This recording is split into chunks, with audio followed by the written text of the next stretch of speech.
Ayan, sabi ni Buwa, painitan natin. Yeah.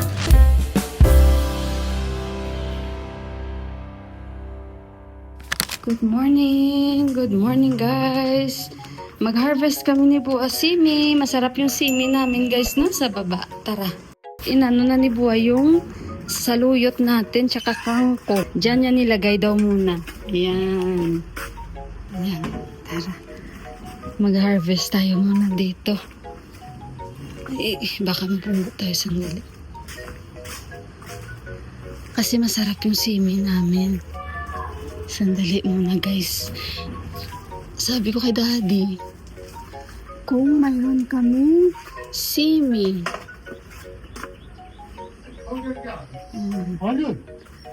Ang tatay nila ni Bay. Si Uncle. Uncle, namaste. Yan. Ayan, may mga simi tayo dyan. Ayan, i-mix ko lang yun sa patatas. Ito guys. Masarap po eh. Yung doon banda. Yan. Kahit konti lang siya dito. Oh, nadahon. Dami niyang bunga. Oh, mati.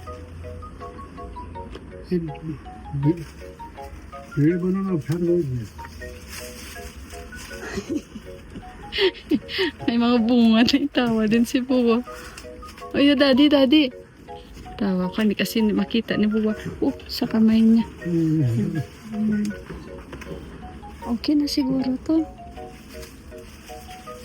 Akala ko kasi may kalabasa pa ako sa ref. Wala na pala. Teka lang, tulungan ko si Buwa. Meron dito. Ito. Ayan. Ito.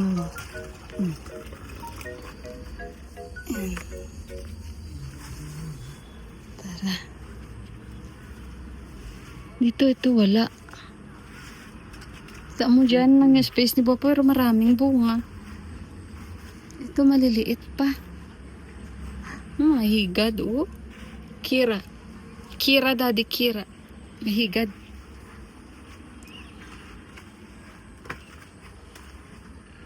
Aray ko, sandali.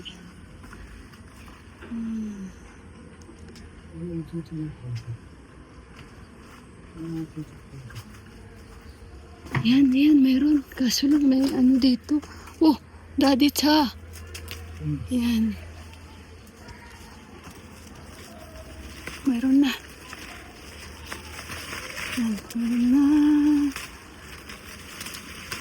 Yan. Hindi kasi makita agad ni Buwa ba. Ayan. Ganda pa to ng pagkalagay ni Buwa. Hindi man lang sila nagbibigay bunga. Ito oh. Unsa daddy, Pugyo? Pugyo daddy. Pugyo. Ayan. Meron pa dalawa. Mangati tayo dito. Ayan. Okay na to. Mayroon pa. Oh, yung iklay. Sa'yo na. Yo. Your side. Hindi niya makita. Pugyo, daddy. Daddy, Hindi niya pa rin makita. Yo, daddy. Pugyo.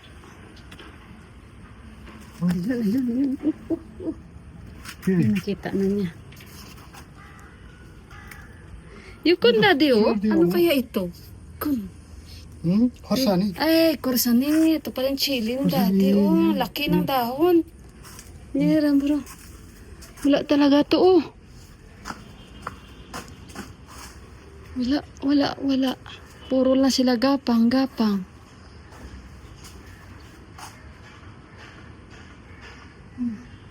Tara na. Okay na to. Pang ulam na tayo. Okay daddy. Daddy, Pugsa. Pugyo, oh. So, ayan na guys yung ating ano dito, oh. Yung ating kangkong at saluyot. Tara. Malaki na yung tanim ni Daddy. Ang tulasin niya, malaki na yung prayer plant nila. Ayan, sabi ni Buwa, painitan natin. Tapos tatakpan niya yung ating kangkong. Ayan. Thank you, Daddy. Daddy, now ramro. Yo, Dasay aili, ramro. yo. Dasay patsi. Hay kostum daw. Wala nga bulaklak. Flower China. Hindi. Patsi. Hindi pa niya kasi season. Paile yung da. Ramro. Tama sani. Dasay, tihar. Mamaya, pag tihar, dasay, parating na. Usma. Oh, Baka ma. ilalagay sa pintuan. Okay na yan. So, ayun guys, may pang-ulam na tayo. Ang saya ko. Masarap to guys. May cucumber kami dyan. Ayan, malaki na Maybe, sabihan ko siya baka may mag-harvest niyan. Ayan guys, ang laki. Sabi ko kukuhanin yun ng kapitbahay natin na grabe yung mata niya na parang bukaw yung mata. Kwago yung mata niyan. 360 yung mata ng kapitbahay. Kaya kuhanin mo na bago ka pa maunahan. Sabi ko sa kanya. Alam niya rin kasi. Sabi niya kuhanin ko na lang. Pinapalaki niya kasi yan eh.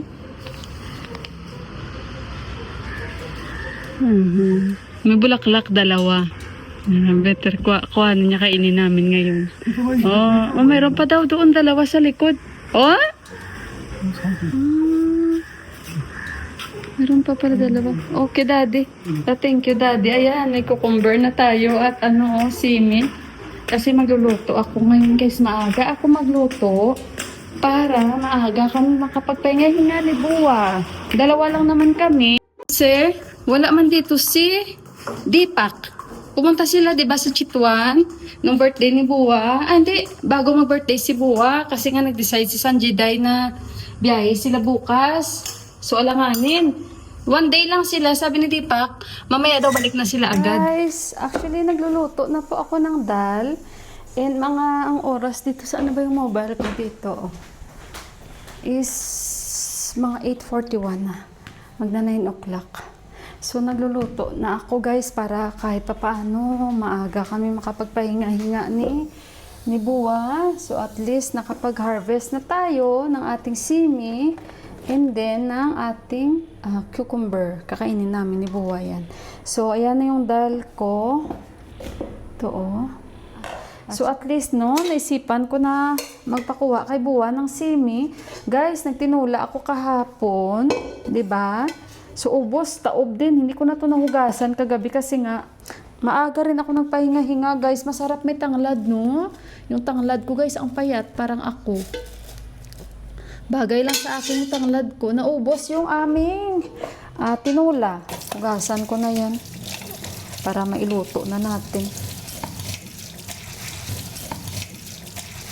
Magimay na ako. By the way, mga kababayan, ingat po kayo sa bagyo. Dahil, ayan, bagyo-bagyo na naman sa Pilipinas.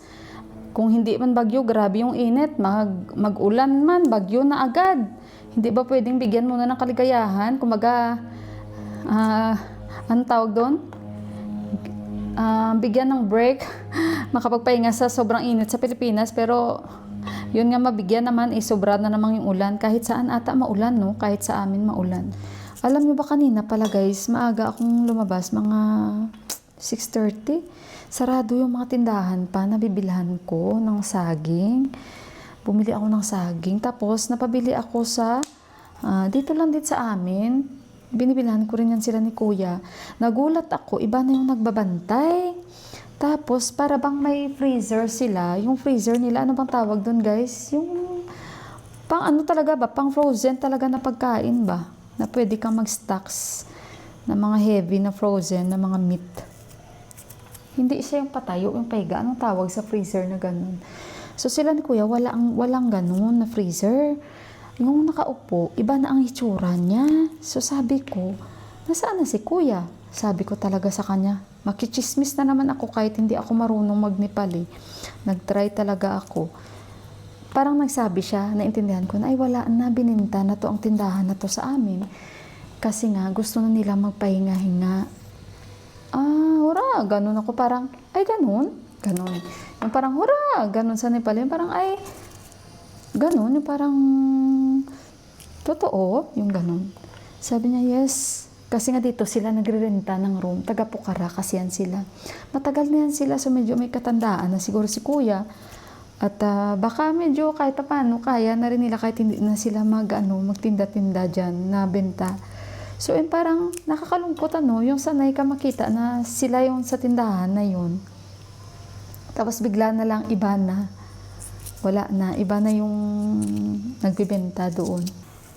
Paborito to ni Deepak at saka ni Daddy. At paborito ko na rin. Sabi daw ni Deepak mga 11 or 12, magta-travel na sila pabalik dito. Kasi wala man daw ibon doon. Makapagluto na ako. At maglinis-linis konti sa itaas.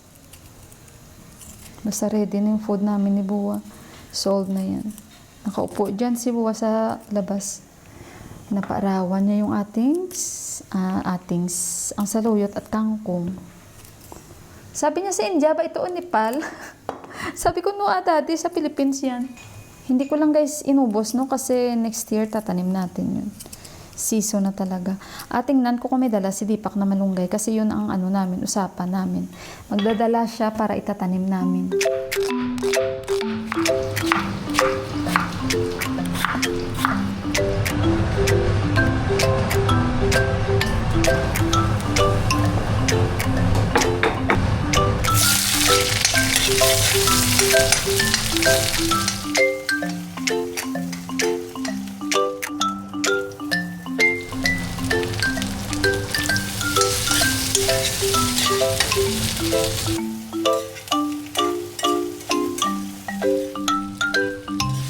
Okay, pag lumambot ito guys, no? Saka natin ilagay yung beans.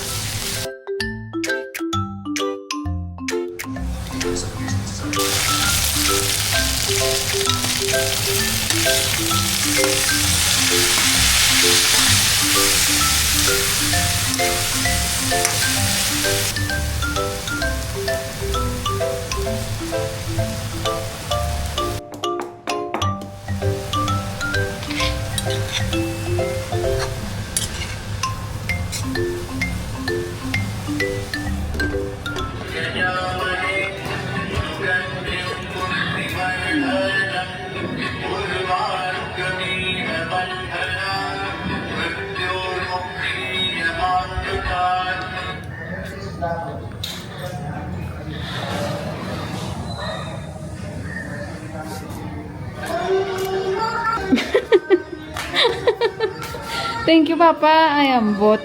Welcome home. Me and Daddy. You tell to Daddy. Explain to him.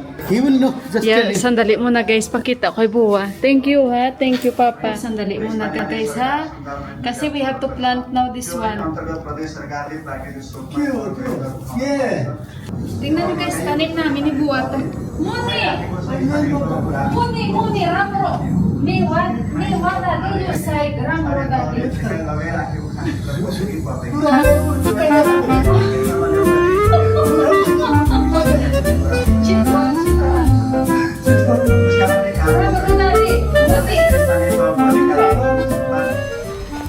You mewa side Daddy. Mewa side. Unsa? You side. Tanim kami. Dala si Deepak talaga. Tawang-tawa si Daddy. You side oh? Oo, tayo. You side Daddy oh. Yan, at least magkatabi sila ng papaya. Yan. Diyan. Oh. Kunsa. Kunsa. Oh. Oh. Diyan.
si Daddy. Daddy, thank you, Daddy.